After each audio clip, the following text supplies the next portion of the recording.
சம்மந்தப்பட்ட எல்லாரையும் பிடிச்சி மரண தண்டனை கொடுங்க. திருகோணமலை பம்மடவச்சி காட்டுப்பகுதியிலிருந்து கேப் வாகனத்திற்குள் எரியூட்டப்பட்ட நிலையில் கடந்த 13ஆம் தேதி அதிகாலை சடலம் ஒன்று போலீசாரால் மீட்கப்பட்டுள்ளது.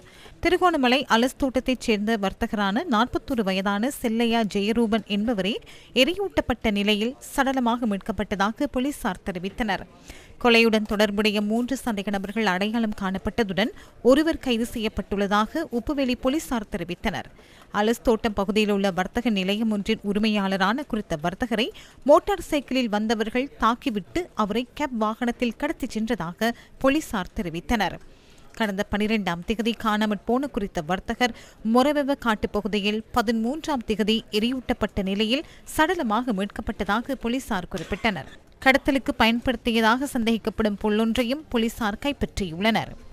அடுத்த நாள் பெரிய போலீஸ் தான் இங்கே வீட்டை வந்து கதைச்சி பின்னேரம் போல் எங்களுக்கு கோல் வந்துச்சு. இப்படி காட்டுக்கு சிரிச்சு போட்டாங்க. வானத்தில் முன்பக்கம் அப்படி எரிஞ்சு போயிட்டு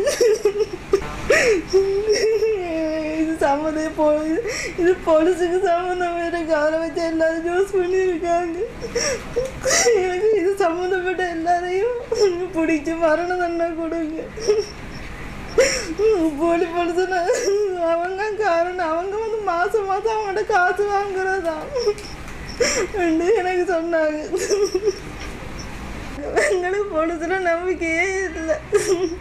தாம் யாரிடமும் பணம் வாங்கவில்லை எனவும் உயிரிழந்தவரின் மனைவி முன்வைக்கும் குற்றச்சாட்டினை மறுப்பதாக உப்புவெளி போலீசார் தெரிவிக்கின்றனர். சம்பவம் தொடர்பில் குச்சவெளி பகுதியைச் சேர்ந்த 24 வயதான ஒருவர் கைது செய்யப்பட்டுள்ளார்.